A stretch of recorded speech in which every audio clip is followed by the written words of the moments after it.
ओम नमः शिवाय। इस लोक और परलोक में फल देने वाले कर्मों और उनकी विधि का वर्णन।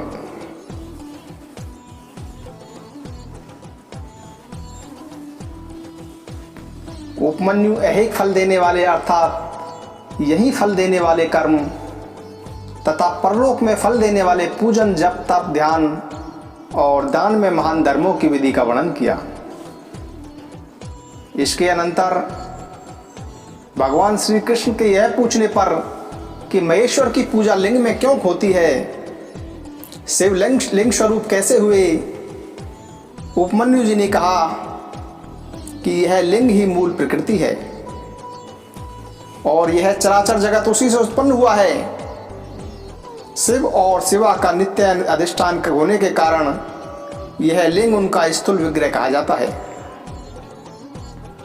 अतः उसी में नित्य अम्बा सहित शिव की पूजा की जाती है। लिंग का आधार वेदी का साक्षात महादेवी पार्वती हैं और उस पर अधिष्ठित लिंग स्वयं महेश्वर हैं।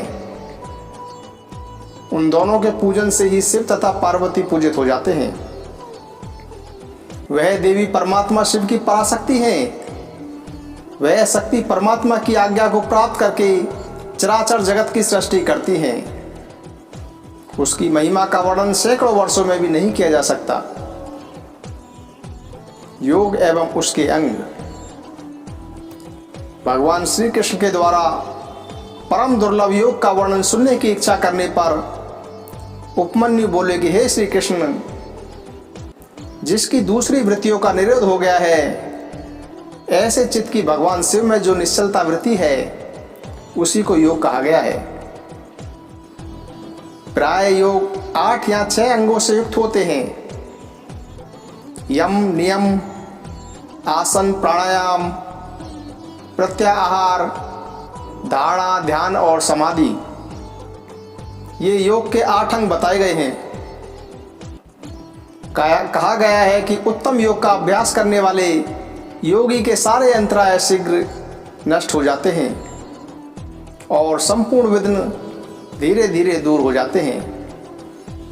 जिसके आहार विहार उचित एवं परिमित हों, जो कर्मों में यथा योग्य समुचित चेष्टा करता हो तथा जो उचित समय से सोता और जागता हो एवं सर्वथा आलस्य रहित हो, उसी को योगाभ्यास में तत्पर होना चाहिए।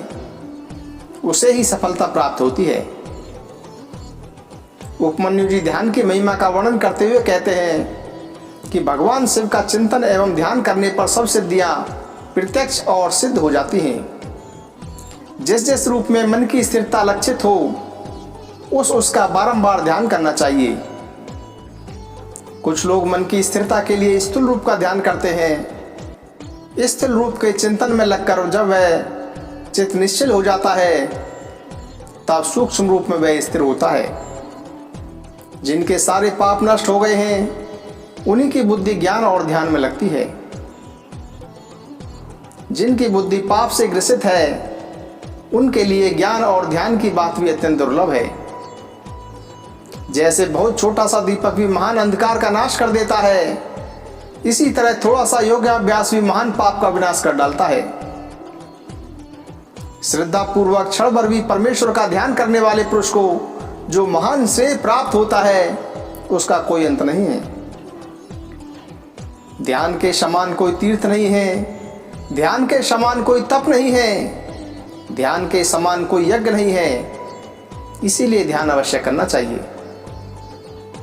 अपने आत्मा एवं परमात्मा का बोध प्राप्त करने के कारण योगी जन आत्म तीर्थ में अवगाहन करते हुए आत्मदेव के ही भजन में लगे रहते हैं। उन्हें ईश्वर के सूक्ष्म स्वरूप का प्रत्यक्ष दर्शन होता है। भगवान शंकर को अंतःकरण में ध्यान लगाने वाले भक्त ही अधिक प्रिय हैं, बाह्य उपचारों का आश्रय लेने वाले नहीं। सूत जी कहते हैं कि उपमन्यु से श्री कृष्ण ने जो ज्ञान योग प्राप्त किया था, उन मुनियों को उसका उपदेश देकर आत्मदर्शी वायुदेव उसी समय सायकाल आकाश में अंतर्ध्यान हो गई। तदंतर प्रातःकाल नैमिषारण्य के समस्त तपस्वी मुनि सरस्वती नदी में स्नान कर वाराणसी में पहुंचे। उन्होंने आकाश में एक दिव्य और परम अद्भुत प्रकाशमान तेज देखा। कुछ ही क्षणों में वह तेज अदृश्य हो गया। इस महान आश्चर्य को देखकर वे महर्षि बोले कि यह क्या है। यह जानने की इच्छा से ब्रह्मवन को चले गई। उनके जाने से पहले ही वायुदेव वहां जा पहुंचे और ब्रह्मा जी को ऋषियों के उस दीर्घकालिक यज्ञ की सारी बातें बताईं और अपने नगर को चले गई। इसके अनंतर वे सभी ऋषि ब्रह्मा जी के पास पहुंचे और उन्होंने अपनी सारी बातें उन्हें बताईं। आकाश में तेज पुंज के दिखाई देने की बात कही तथा कहा कि हम लोग उस तेज पुंज को ठीक ठीक जान न सके।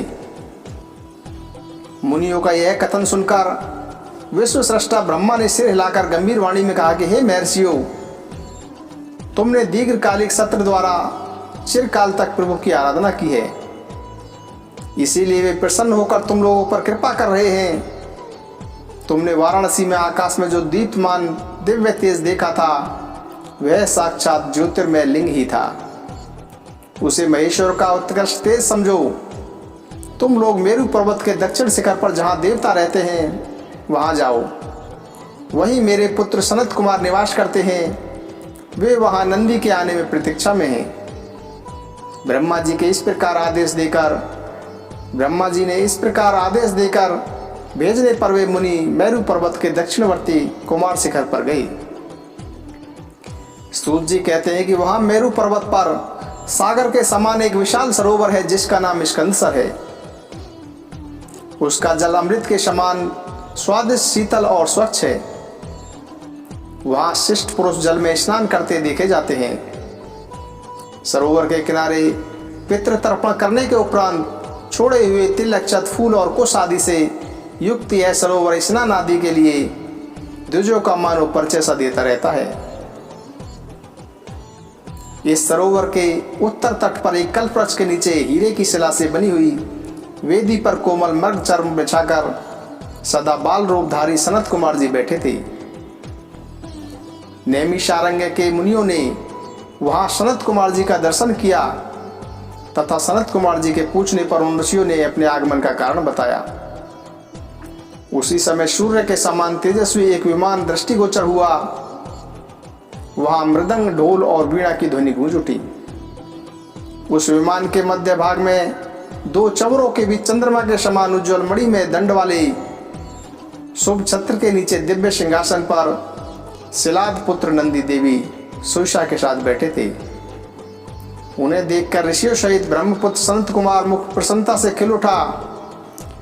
सनत कुमार जी ने देव नंदी को साष्टांग प्रणाम करके उनकी स्तुति की और मुनियों का परिचय देते हुए कहा कि ये 6 कुलों में उत्पन्न ऋषि हैं जो नैमिषारण्य में दीर्घकाल से सत्र का अनुष्ठान करते हैं।